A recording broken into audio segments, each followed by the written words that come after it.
Yeah, good morning, good morning. Yeah, good morning, America. Got my brother here again, Edgar.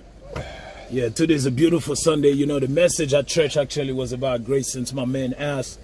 I'm sharing with him, but it was about, you know, grace and how there is nothing that we can really do, you know, to earn God's grace, you know, because God already have promised us, you know, what grace is and how he gave it to us without, you know, having to do anything for it, you know. And so that's why Jesus died. And so to me, that message stood out because, you know, sometimes we feel guilty, man. We like trying to do all this stuff, you know what I mean, to earn God's grace. But the reality is that, you know, God already sent himself. He already came to, you know, because there was nothing that we could do, or still can do to earn that grace, you know what I'm saying? Yeah, so you know, it was good. One of the things that I shared, you know, we bring in the church to the house, and I think human being, we have to be forced to change. What do you think? Because with this coronavirus, man, we have to be forced to change, you know what I mean? Yeah, we have to be forced to change and do things differently, and I to protect our families and everybody, right? You know, and I think there's good benefits in that, because the reality is you know, we are too comfortable in this world. Would you agree? We are too comfortable using to do things the same way. That's what it is. Exactly, that's the right word. So yeah, good morning, America. Me and Eric are here. We are, you know, we live, and these are the episodes that we're talking about, you know, and you know, getting to, you know, spend time with, you know, different people, getting to hear their stories. Yeah. I know you're pretty cool with that, you know. You cool with everybody, man. You was always the guy who's chilling with people. I'm outgoing. Outgoing. Friends. Yeah. Spread the love. You have to, and that's positive. You know, that's very positive, because a lot of people are to themselves, but they have something inside that they are supposed to be delivering to other people.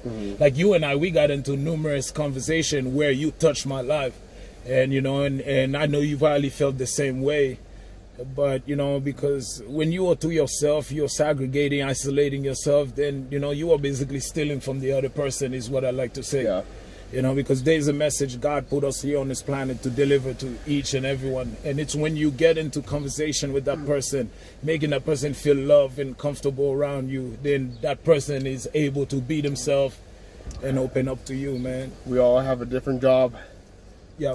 And hopefully we get the right path of our lives, though. Because right now it's almost selfish, no respect, no treating like others like as family or friends. Right. Everybody just wants to like backstab and right. So yeah, and you know, and you know, and what, especially when you're trying to help people too. They trying to backstab. I know you ran into a lot of the situation where you try to help somebody else, you know, and they backstabbing you, you know, and you still love them anyway. Yeah. And you know, and you share that with me. You know, how I see it is, I see other people as my brothers and sisters. That's awesome, man. Because how we are on our families, yeah, we get mad at our brother and sister, but guess what? We still get along. Right. But just because of what a person does a mistake doesn't mean that others is going to be the same. Right. That's why I'm not going to get one person in my way and treat the other person how the other person treat me. And I love what you say too. You forgiveness. You know, you treating other person, because so even our brothers and sisters can do something wrong, we still come back and be friends with them, love them, even though we don't have a relationship with them. But you know, we forgive them, and you know, we have to treat others, those that are not our family. I think we still considerably should treat them like our brothers and sisters, and that's what God called us to do. You know what I mean? And so I really believe in that, man. There's no color in this world. No color. It's just one color, red. Well, you know, it's in our blood. You know, and exactly. Thank you, God. I'm wearing red right now. But you know what you say? That's crazy. With all this stuff that's going on, I haven't watched any of it. I haven't been able to put any time into it. Why? Because I have somewhere in life I'm going, and it's not that, oh, I'm racist. No, whatever is happening right now, it's not a question of racism. Do you know that? It's not a question of racism. It's I like to call it a question of dark and light. You know, we are lost in darkness, and Jesus is the light, and we need to find that light. Because really, are we going to condemn that white guy for killing the black? You know, when the black killing the white, is it racism when the black killing the white? Or is it, he's a murderer, it doesn't become a black or white thing, because this guy who killed that black guy, this is my perspective, is, he loved his family, and maybe he could have a huge problem with his family and he didn't want to kill his family, so he went out there and take it out on somebody. And that's the second part, that we don't know. We don't know. Went wrong, because the human race is mostly asked, if a person gets raped or something because of the color, they take that color and mark as everybody. You never know what's going wrong. He could have a family that got raped by a black person. Guess what? He's taking it out of everybody. Yeah, so maybe it's not even a race thing. And maybe him and his wife could have been, could have been in a huge problem. And he feel like, because they're a family who killed their whole family.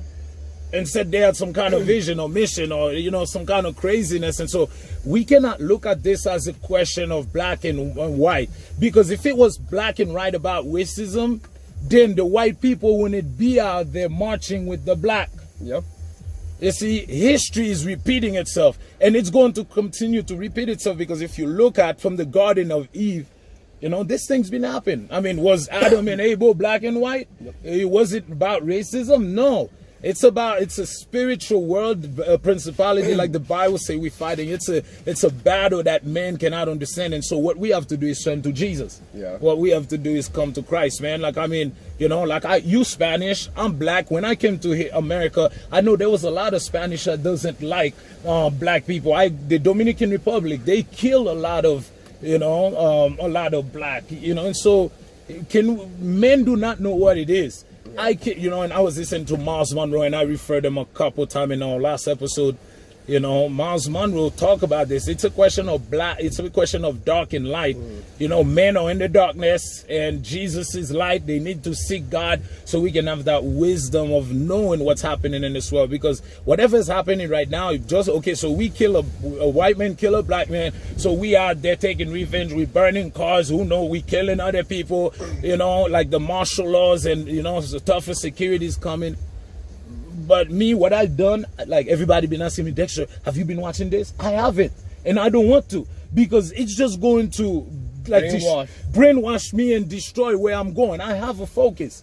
If I stay focused on that, I'm going to get derailed, and I'm going to be caught up in this hula hoop that everybody's going in. And I'm going to be like, oh yeah, it's black and white. And you guys all might be watching this video and say, Dexter, you crazy and this and that. No, I'm just, I'm like the 1%. I guess you can say me and Edgar are like the 2% who doing the different, watching the opposite from the 98% that are, out there protesting. But what I can say is, I forgive the white man, and I pray that the black man did have a relationship with Jesus Christ. And so, good morning, America. Tell them, go ahead. It's just mostly the social media. You have to stop when looking at the social media. You have to. It's like it repeats itself. It settles down, and the social media wants to fucking make the world evil. Yeah, well, that's it. It is. It's the news, and you know what they talk about? History repeat itself. Yeah, history is repeating itself, and you know what history I'm waiting for to repeat itself is when the Lord come back and renew this world, because He did give us this world brand new, brand fresh, everything. And He have a day that He's going to come back. And that's where history is really going to repeat himself. All the people that are killing. Or, you know what I mean? Somebody's going to, well, that's not going to be history repeating itself. And it might be because Jesus did destroy, God did destroy the world for all the evilness and all the darkness that are going on. And that history is going to repeat itself, because there's going to be a lot more evil coming in the future, bro. And so, you know. The evil is like so easy for everybody. And like, you could get away with stuff, but you have to face the consequences. You have to face it. You have to face it. You know, they say that, I like that term, you know, you can run, but you can hide. You can't hide. And, you know, and Jesus, you know, you can run and run. God is looking at you. What is He doing? You know, when Cain and Abel, you know, kill each other, you know, Cain kill, you know, Abel killed Cain, his brother, you know, one of them was running away. I forgot which one exactly what it was. It was Cain kill Abel. He was running away, but God was, you know, like sending him lightning and just crashing on him. But we can't, you know, these things that are going on here in America, they are not only going here in America. Like in Africa, you know, they killing like a lot of people who trust in the Lord, and it's just the time. The time God have for us is coming, and we have to be prepared. We have to seek God. And if there's anything we can give them from this message, you know, before we shut it down, is, you know, trust in the Lord Jesus, you know, seek him and forgive others, you know, do not be your own judge, because the Lord say, vengeance is mine, and he the one who shall take it. So, Dexter McKinley here with my brother Edgar. Good morning, America. As you know, we trying to keep one episode coming to you every day, and just kind of, you know, getting conversations about the reality, the things that don't matter, not getting caught up with the rest of the world, but trying to be that unique individual who are delivering something positive and making sure that we all stay top of mind. Right? Yeah. Motivation.